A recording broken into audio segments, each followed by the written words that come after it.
Universo Épico no ar, e no programa de hoje nós vamos bater um papo sobre o mundo do cinema. Quem tá aqui comigo é o Gui Agostini. Tudo bem, Gui? Tudo ótimo, Michel. Tô aqui super empolgado para bater um papo contigo. O Gui, ele que é campineiro, né? Tá morando há algum tempo lá, já há algum tempo nos Estados Unidos, em Los Angeles, e veio pro Brasil para gravar alguns filmes, né? Recentemente ele veio gravar o Faixa Preta. Conta um pouco pro pessoal de casa, né? Um pouco da história, do seu personagem. Certo, Michel. Então, o Faixa Preta, assim, é uma história fantástica, incrível, que conta a trajetória do nosso pentacampeão mundial, Fernando Tererê, de jiu-jitsu, né? Ele é um lutador de jiu-jitsu. E, assim, a história dele é muito inspiradora, é muito incrível. Conta lá desde o comecinho, né, quando ele era criança e foi introduzido ao jiu-jitsu, e a trajetória dele até ele ir para os Estados Unidos. Ele já tinha ganhado, acho que 3 ou 4, já era trio ou tetracampeão mundial, e ele já tinha assim uma série uma rede de academias, né, que ele aqui no Brasil, e ele foi para fora dar muitas palestras e ficou um tempo por lá. E aí onde entra meu personagem, né? Porque eu faço o personagem do agente Barry, que é um agente do FBI, e infelizmente ele se envolve com drogas e ele tem um surto por causa das drogas, e aí ele é preso nos Estados Unidos como um possível terrorista.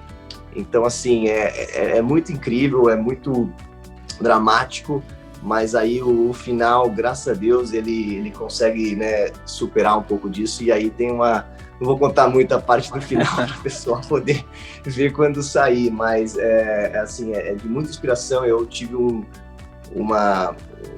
foi muito impactante para mim ler esse roteiro, e eu fiquei apaixonado pelo projeto, e eu sou, assim, muito grato por fazer parte dele. Ô Gui, e como que foi a sua preparação com esse personagem, né? Porque é um agente do FBI, então é muito diferente da nossa polícia aqui, e outra, né? Envolve ali, né, segredos de Estado, né? É uma polícia bem diferente, né? E como que foi, como que você foi buscar informações para interpretar um agente do FBI?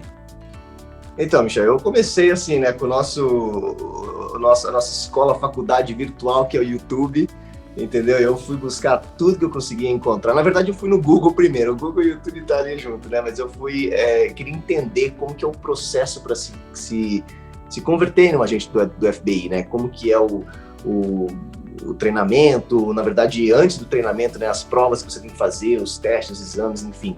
Então eu comecei pelo comecinho mesmo, para entender o básico, quanto tempo levaria para eu me tornar um agente, né? E aí depois eu realmente comecei a ver todos os vídeos que eu consegui encontrar no YouTube, que também, assim, não são milhares, mas o FBI tem, né, uma série de vídeos que mostra como eles treinam e como que é o processo. E a partir daí eu fui, né, pegando base. Obviamente, a minha parte é uma parte tanto curta ali, ela é bem importante na trama, mas ela é curta, né? Meu personagem também é uma participação ali que não é muito extensa, mas eu queria, assim, saber de cor e salteado, e tá, assim, no meu sangue, porque eu acho que isso faz toda a diferença. Então eu comecei a ver também séries, né? Séries que retratam um pouco desse trabalho dos policiais, como o próprio FBI. Tem uma série chamada FBI, Quântico, Homeland, tem muitas séries, e eu comecei a ver vários capítulos para entender. Agora, o mais interessante é que, obviamente, você só vai encontrar nesses recursos coisas positivas do FBI, né? Então, assim, não retratam um lado um pouco mais negativo, que é o que esse filme está retratando um pouco, entendeu? Então, assim, eu peguei muito dessa base, mas aí, obviamente, eu tinha que ir junto com o diretor e com o escritor, que é o Rangel Neto, que incrível. Eu conversei bastante com eles para entender qual que era realmente o ângulo que eles queriam dar, né, e o quanto que eles queriam explorar essa parte, assim, mais negativa. A história é baseada, né, numa história real. O filme é baseado numa história real, no lutador. E o Barry? O Barry, ele é uma junção dessa polícia, desses agentes que investigaram, né, o lutador, ou não? O Barry realmente ele existiu, ele existe? Assim, ele existiu, mas assim, não é... Tanto que ontem mesmo o Neto me contou, eu não vou revelar aqui ainda, mas ele me mandou um artigo da onde ele tirou o nome Barry, né? Ele falou assim, tudo... O Neto, ele é muito específico, né? Então, tudo vem de um porquê, assim, muito claro, né, para ele. E, então, assim, existiu, obviamente, agora, não é o nome não é o mesmo, e assim, ele não teve acesso, obviamente, à polícia diretamente, ao FBI, nada disso, mas foi o retrato, o que o Tererê lembra, e também do pessoal que acompanhou isso, que foi o advogado dele, enfim, o pessoal que teve nessa parte do processo. Mas ele realmente tem uma base fundada aí no que é, obviamente, a parte da história real. E então, assim, foi muito incrível poder... E, assim, é uma coisa de... É quase um sonho de criança, né? Eu cresci vendo coisa de luta e tal, policial. Então, assim, fazer parte desse projeto, interpretando o personagem desse, foi muito, muito legal e, assim, muito grato. Bom, ele veio aqui para o Brasil, né, finalzinho de dezembro, né? E tá aqui com a gente, mas sua parte já foi finalizada aqui, as gravações? Já fui lá pro Rio no final de janeiro, já toda essa parte da trama já foi finalizada, e eles continuam gravando, agora acho que até semana que vem, aí termina a parte de produção, né, a parte de filmagem, e aí entra na parte de pós-produção. E a previsão para sair, para estrear? Então, eles dizem no segundo semestre, né? A gente espera que eles querem que saia esse ano, mesmo ainda com as dificuldades da pandemia e tudo, que é algo que eu, assim, tiro muito chapéu, porque a galera tá criando, a galera tá fazendo, e essa é uma história, assim, muito, muito interessante. Eu que venho do esporte, né? Eu cresci jogando tênis, né? Eu primeiro tentei ser tenista profissional, e o esporte é algo, assim, que para mim foi minha vida, é parte da minha vida, e eu acho que é sensacional. Então, assim, eu sou fã de muitos outros esportes, de atletas brasileiros de outros esportes, e eu nunca tinha ouvido falar do Fernando Tererê. Eu fiquei meio assim, pô, é um cara que é sensacional, é fora de série, mas assim, o jiu-jitsu, principalmente nessa época, não era, né, muito abrangente, não tinha assim, a mídia não retratava tanto. Então para conhecer a história dele, eu achei fantástico, né? E, então, assim, eu estou muito empolgado para que muitas pessoas que também não conhecem o mundo do jiu-jitsu e não o conhecem, para que, poxa, agora sim vai poder, assim, aprender um pouco mais da história fantástica desse cara. E olha só, saindo um pouquinho baseado numa história real, o Gui tem também comédia, né, Gui? Ah, sim! Então, ano passado, eu fiz parte do Solteira Quase Surtando, que é uma comédia escrita e protagonizada pela Mina Nercesian e dirigida por Caco Souza, que também me dirigiu agora por Faixa Preta. E, assim, foi o meu primeiro longa aqui, meu primeiro trabalho no Brasil e o meu primeiro longa, assim, com um personagem de substância, né? Então, foi um trabalho muito importante, muito especial. Eu sou atrasada. A vida de Bia era tão acelerada que até o seu relógio biológico entrou em pânico. Pelo seu exame hormonal, parece que você está entrando na menopausa. Oi? Oi, tudo bem, Coquinha? Da minha filha. Tem 6 meses pra me apaixonar, casar e engravidar. No Rio de Janeiro. E quando não se tem tempo a perder... E você mora onde? Atualmente eu tô na casa dos meus pais. Encontrar o homem perfeito... Pai, terra e areia? Oi? Terra, areia, terra, areia, terra, areia. Não é pra qualquer uma.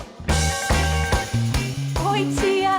Você não acha que tá um pouco velha demais pra estar chamando a mãe dos seus coleguinhas de tia, não? Santo das causas impossíveis, me ajuda, meu santo, me ajuda. ¿Te puedo llamar para salir? Obrigada, senhor homem. Sim. Solteira? Solteiríssima. Eu também tô, hein? Por opção? Não. Falta de opção mesmo.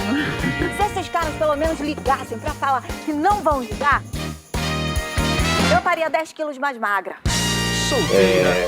Mas infelizmente começou justo no final de semana da pandemia, né? Então a gente abriu no mesmo final de semana que tudo parou, né? Que o mundo parou e até minha vida mudou a partir de então.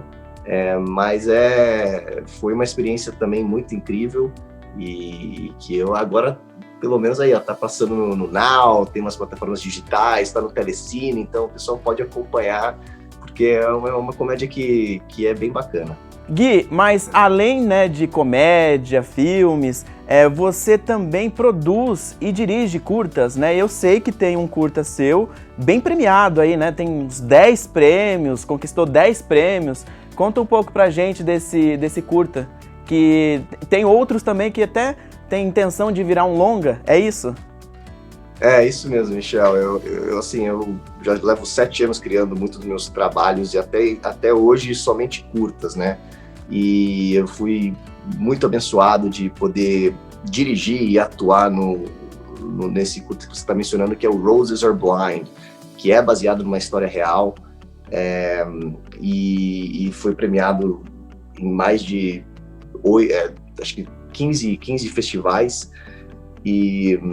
Mais de 10 festivais, a gente participou de mais de 20 festivais e continua, né? Ainda na verdade continua, e a gente tá agora com um roteiro do longa e tá nesse processo aí de finalizar, né, a parte final do roteiro, para daí então começar uma pré-produção e ir atrás de recursos para fazer o longa. Mas assim, é uma história muito fascinante que aconteceu em Nova York, né? Eu morava em Nova York, eu recentemente me mudei para Los Angeles e ela aconteceu no final dos anos 70 e conta a história da pessoa real, que é Wendy, né, mas o nome do personagem é Julie, e ela tá estudando medicina, mas assim, ela é meio rebelde, ela gosta de pintar e não sabe muito o que quer fazer da vida, e então ela vai num vidente, né, um psychic, e aí esse vidente revela a ela um segredo familiar. Ela tem um irmão gêmeos, ela é gêmeos, né, um irmão gêmeos, mas ele diz que, basicamente, né, que ela é trigêmeos. Só que ela diz que não, né, mas ela fica intrigada com isso, então ela volta na casa dos pais para perguntar, e aí, nossa, a mãe dela bate nela, enfim, ela é colocada num hospício, basicamente, né, então é um pouco dessa jornada aí de como que ela enfrenta essa situação com os próprios pais. E o que é mais prático para você e mais fácil, né? Dirigir, produzir ou atuar? Nossa, Michel, aí, Maria, complica. Olha, o que eu menos gosto é produzir. Essa é a sinceridade, entendeu? Só que, cara, a gente tem que ir atrás, entendeu? É difícil encontrar recursos, a maioria. Esse é o único curta que eu não tive que investir nada do meu bolso, que eu tive, assim, o prazer e essa honra de poder ter recursos de fora. Então, assim, obviamente, ajudou muito a qualidade do trabalho, né? Mas o produzir é o que eu tento ficar mais de fora, mas eu tenho que fazer porque não tem outra, né? Agora, atuar é a minha paixão, é o que, né, me trouxe nesse meio, nessa indústria, mas também por já 7 anos estar criando meus próprios curtas, eu me apaixonei muito pela direção, né? E eu gosto bastante, eu tenho estudado, tenho, né, aprendido, então assim, eu quero levar. E hoje em dia, principalmente lá fora, nos Estados Unidos, é muito comum agora os atores serem produtores, serem diretores, serem escritores. Então, eu acho que é importante ter uma variedade aí dentro do meio, porque até você, como ator, você melhora, você aprende, você entende um pouco melhor, né? Mas, assim, a direção é a minha segunda paixão e é o que eu estou tentando focar aí ao mesmo tempo. Já que você falou da indústria americana, né? Como é que é a recepção dessa indústria lá fora, né? A respeito dos atores de fora, né? Os brasileiros. Nós temos aí grandes nomes brasileiros, né? Como Rodrigo Santoro, que conquistou um espaço lá. A gente tem Alice Braga, né? E aí, como é que é a recepção desses atores? Então, Michel, essa é uma pergunta muito interessante, porque assim, eu falo espanhol fluentemente também, né? Então, assim, eu comecei, na verdade, no mercado latino nesse sentido. E o que eu vejo é, infelizmente, o brasileiro, assim, as pessoas que falam com um sotaque um pouco mais puxado, ele é diferente do sotaque latino, né? Dos outros países da Sul-América. E o americano, assim, a maioria das histórias tem a ver com o México, ou Colômbia, enfim, ou Espanha. Então, assim, é muito mais o mercado que fala a língua espanhola, mais do que a brasileira. Então, o espaço, eu sinto que é bem pequeno, entendeu? Agora, claro, você pega o Rodrigo, que começou, acho que foi, não, obviamente, a Alice, enfim, mas... acho que recentemente, da minha época, né, eu sempre me espelhei aí no Rodrigo e ele foi que, acho que para mim, assim, né, abriu as portas, assim, para fora, de certa forma. Ele, assim, já tinha, nossa, um sotaque... Primeiro que ele já era uma lenda aqui, né? E segundo que ele já tinha um sotaque muito mais aprimorado. Então eu acho que isso facilita bastante, né, pro ouvido do americano, assim, o pessoal não reconhece que é um brasileiro, é um latino, né? Então, assim, as pessoas que têm uma facilidade com o idioma ou já têm, assim, um sotaque mais reduzido, mais neutralizado, tem muito mais oportunidade, entendeu? Mas eu acho que falta ainda muitas histórias, assim, brasileiras de ser contadas. Na verdade, eu achei muito interessante, tem uma série que chama Modern Love, que saiu na Amazon, que cada episódio é uma história completamente diferente. E ali tinha um personagem importante que era brasileiro, então eu fiquei, uau, que legal, né?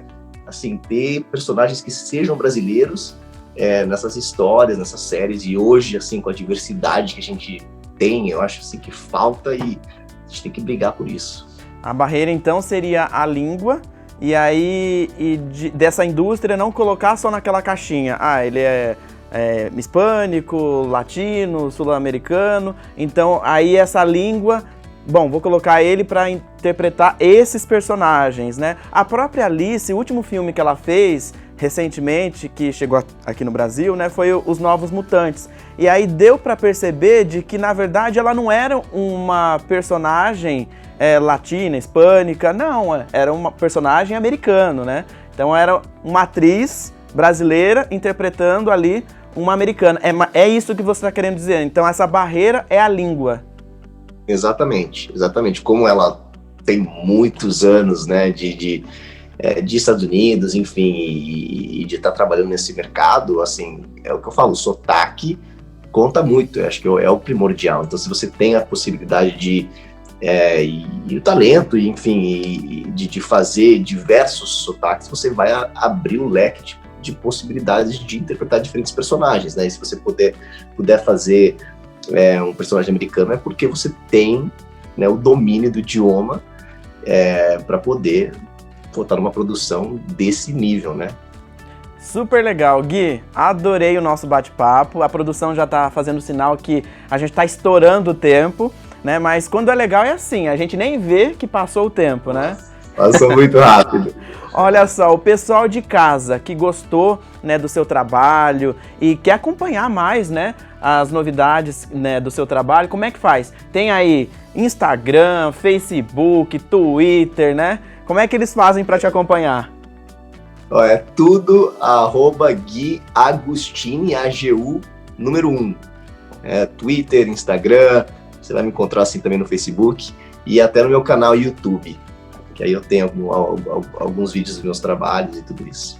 Perfeito, gente, segue ele lá e olha só, muito obrigado por esse bate-papo e assim que você tiver novidades, né, não tem problema, agora com a internet, as entrevistas virtuais, né, a distância encurtou, né, então, mesmo você voltando para os Estados Unidos, lá de Los Angeles, a gente faz uma chamada, combinado? Maravilha, Michel, muito obrigado, sou muito grato aí pela oportunidade e assim, curti bastante, obrigado. Valeu. Gente, ponto final no Universo Épico e a gente volta na próxima semana. Tchau, tchau.